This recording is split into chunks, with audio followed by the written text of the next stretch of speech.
interview released this morning, you know who told Time magazine what he would do if he gets back. He's going to let states monitor a woman's pregnancy.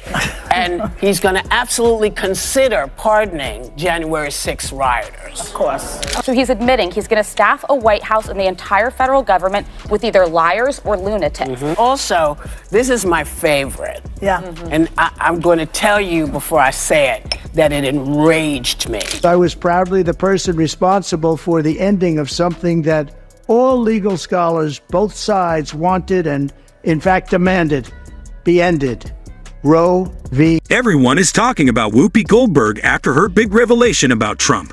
Not content to just criticize. She tore into his aspirations for a second term like a bulldozer through a house of cards. You won't believe what she told you about his intentions to watch women and use the military. If you're a staunch Democrat, please make sure to like this video so that our message reaches as many people as possible. Let's return to our task of exposing the large orange elephant in the room. But what specifically set Whoopi off like a fireworks barbecue on July 4th? So take a seat, sweetheart, because Trump has been igniting controversy in a way that would make even the most seasoned politician shudder. Consider this. Then, Donald sits down for an interview with Time magazine, looking gorgeous in his spray tan. You would assume that at this point, he would be cool. Maybe throw out some vague promises, like bringing back America's glory or something. But no, our son Trump is charging ahead with notions that would have George Orwell saying, "Whoa there, buddy, dial it back a notch." What will be the first thing that Trump does if he is given another chance to win the presidency? Enabling states to keep an eye on women's pregnancies. You did hear it. That's true. Like a terrifying cross between The Handmaid's Tale and Big Brother. Who needs privacy anyway when the government is snooping on your personal affairs? Still, there's more. Trump has big plans for all those troublesome immigrants. And when I say big plans, I mean he's going to force them. He's going to deploy the military to deport migrants. And the Mexicans are going to pay for it. Not much screams land of the free like people being taken prisoner by the military, is there? He seems to be trying to surpass his own border wall catastrophe. Oh, and do you remember those noble, generous individuals who decided to adorn the Capitol once more on January 6th? If he wins the presidency again, Trump may pardon people as if they were political favors. What better symbol of law and order than freeing rioters of their duties? This is when things get really insane, people. When asked if he thought there would be political violence in the event that he lost the next election, Trump said, "Well, Trump, it depends," he said, quoting, "According to what? With reference to what? The weather. Which phase of the moon is it? Is his hair doing well today?" Is he referring to something he was wearing? You're on fire already. Now, he was also asked if he thinks there will be political violence if he loses, and he answered, "It depends." If you thought that was the cherry on top of this disorganized cake, hang on to your hats. Trump wants to make the workplace his own playground. He is in favor of giving the executive branch more consolidated power. Therefore, it appears that he doesn't think his position as president is powerful enough. Now let's talk about Trump's stance on abortion.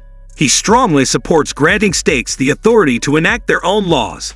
This might imply that certain states may ban abortion before you could even say women's rights in Trumpian parlance. He's trying to come across as a bit of a centrist by making allusions to Ronald Reagan and talking about exclusions for rape, incest, and motherhood. Additionally, keep in mind that he is the same man who claims he would overturn Roe v. Wade, which has already led to the complete ban on abortion in 14 states. 50 years I've had this right. And here you've snatched this right out of my hands. You've taken my right as a woman.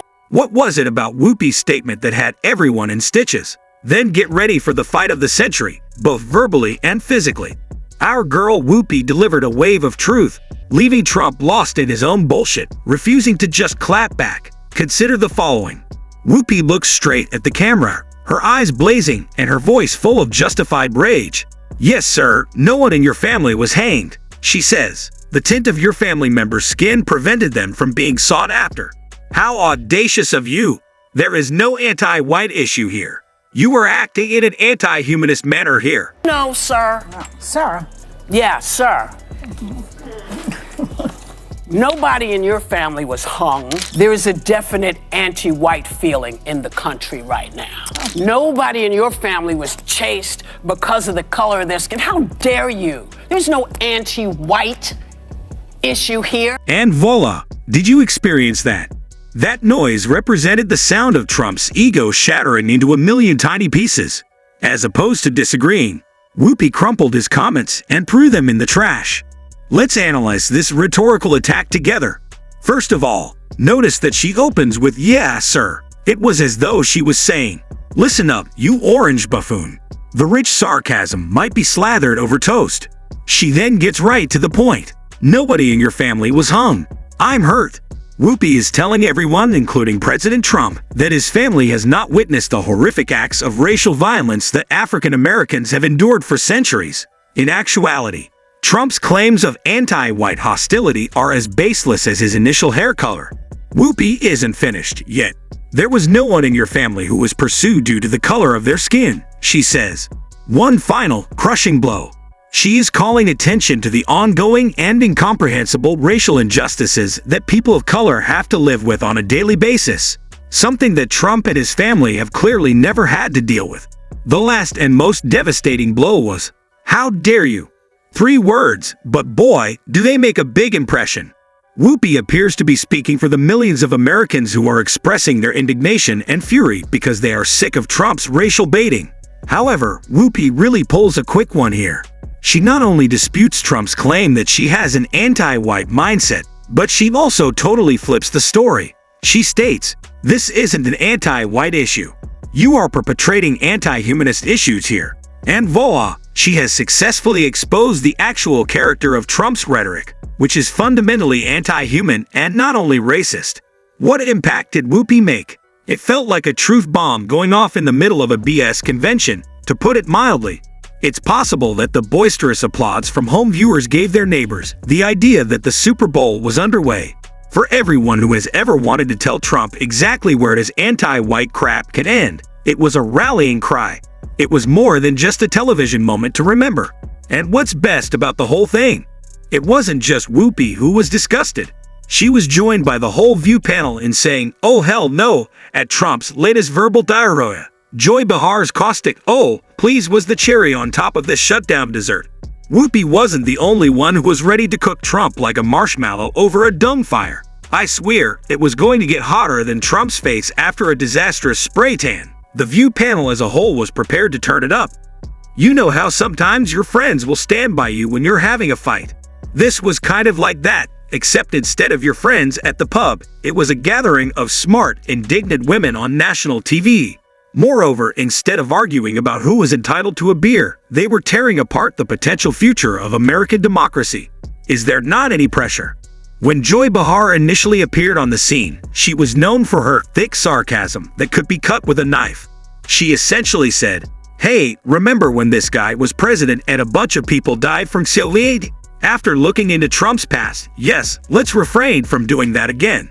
She seemed to be telling everyone that it would be like assigning a pyromaniac to be a firefighter. Thousands and thousands of people died in COVID under his watch. And, and a lot of these kids who are protesting, I think that they don't understand. Still, there's more. Sunny Hostin did her best when it came to taking the plate. With that, she started talking about the unitary executive theory. Unitary executive? What now? Is what I know you're thinking right now. It's all right, I understand. It's merely a pretentious way of saying that Trump and his allies want to take center stage while in the White House. I mean, it's like a monarchy, but with horrible hair. Sunny was not going to take it.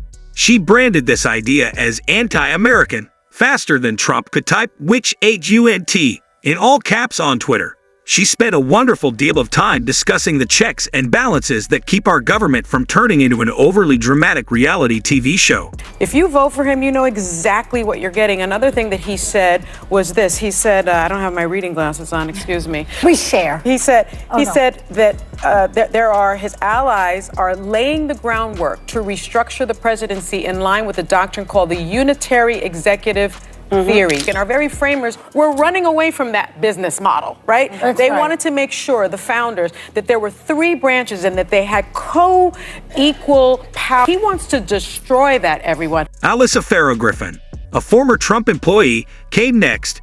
You did hear it. That's true. She had personal experience with the circus, and trust me when I say that her impression was not favorable.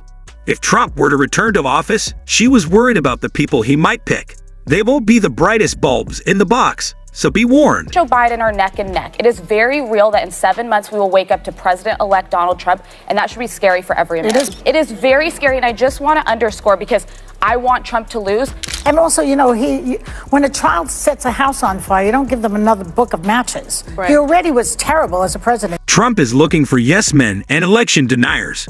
He seems to be trying to put a bunch of parrots in the White House that have been trained to automatically cluck out the phrase rigged election. This is when it truly gets real, people. The panel wasn't just worried about Trump's self-indulgence. They were concerned about what would happen to each of us. We are talking about the rights to vote, abortion, and everything in between. It was as if they were looking into a crystal ball, and instead of seeing a bright future, what they saw was a reenactment of The Handmaid's Tale. Sarah Haynes' comments regarding Trump's abortion stance were scarier than anything you would read in a Stephen King novel. She talked about how letting states make their own choices could lead to some quite strict laws. Extreme Life at Conception Act topics are on our minds. Such laws might make it illegal to terminate a child even before the sperm and egg come into contact. They seem to want to put a no trespassing sign on every American woman's body. What particular Whoopi statement prompted Trump to reach for the Pepto-Bismol? You could say that it all started when the Orange Monster started bragging about how he helped get the Roe v. Wade ruling overturned. In this case, let's talk about shoving the bear, or the Whoopi. Trump, in a display of infinite wisdom, decided to congratulate himself on eliminating something that all legal scholars, both sides, wanted. That's accurate, yes. I am also the Queen of England. Sunny Hostin swiftly corrected that, saying, all legal scholars do not agree with you. Facts receive 1 point, while Trump's false reality receives none. But this is when it really gets juicy. Whoopi seemed like she was about to blow up, attacking Trump with the fury of 1,000 wronged women. I've had this right for 50 years, and now you've taken it right out of my hands, she said with a sarcastic remark. You want my support as you brag to me and take away my autonomy as a woman to make decisions for myself. Damaged. That has had to hurt worse than a comb-over that gets broken in a windstorm. Whoopi wasn't only upset, she was also speaking out in support of all women who have ever thought of their bodies as political platforms. She shared without hesitation, and I can tell you of that. But Whoopi wasn't finished. Oh no, she was simply getting worked up. The whole idea of some man deciding what happens with my body is so abhorrent to me, she continued.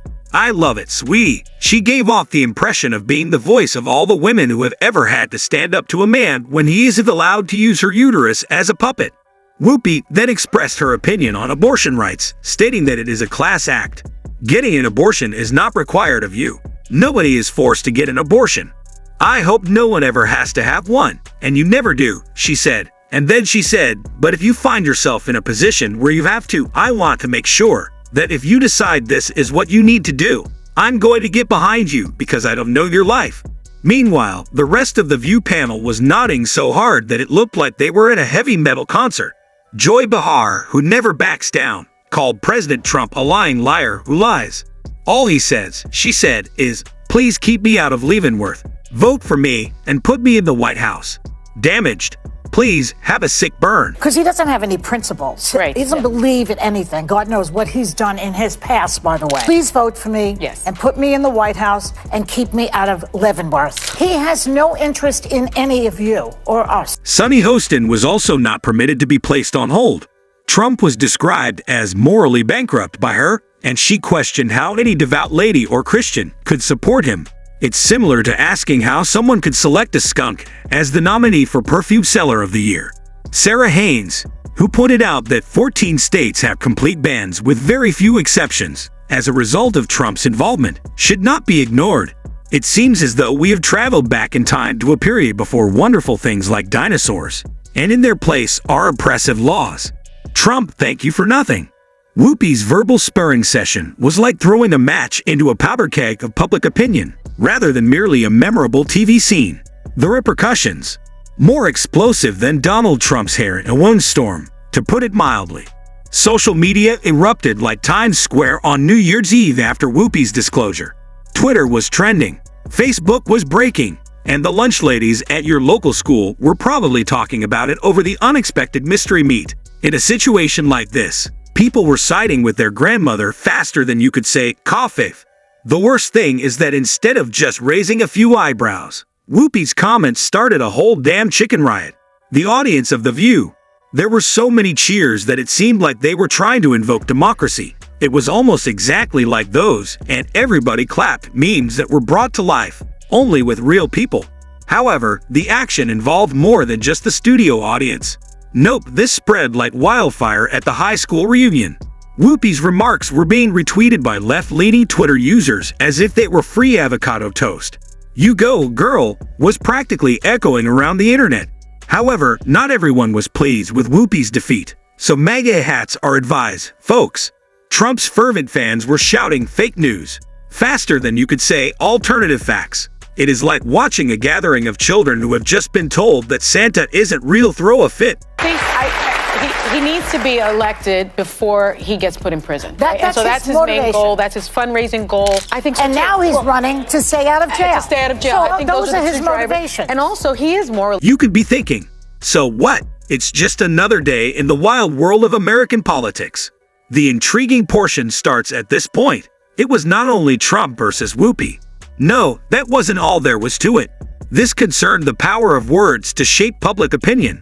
You see, Whoopi discovered a vein of fury that has been seething beneath the surface, like pressure within a volcano. She did more than just call out Trump. When did she finally let it go anyway? Whoa, it was like witnessing a political earthquake in real time. Trial in New York matters, and that there are Americans out there that don't want to see a second Trump presidency and don't want to see a criminal in the White House. They're worried about immigrants coming into these cities. Wait till these women start coming into cities that allow abortion. It's going to be flooded with women. But the most important question is what this means for Trump's campaign. If the reaction to Whoopi's comments is any guide, Trump might want to think about picking up a new hobby, maybe knitting. It's said to be quite calming. Let's face it, people, when a popular TV personality can make a whole studio audience cheer by calling you out on your BS, you might have a problem. It's like trying to sell ice to the Eskimos, except that they can access the internet, and the ice is false. Moreover, it's not only liberals who are raising an eyebrow. Even Republicans are starting to become a bit nervous. As Alisa Farah-Griffin pointed out, some Republican senators are sweating more than a snowman in July over Trump's comments about hiring only loyalists.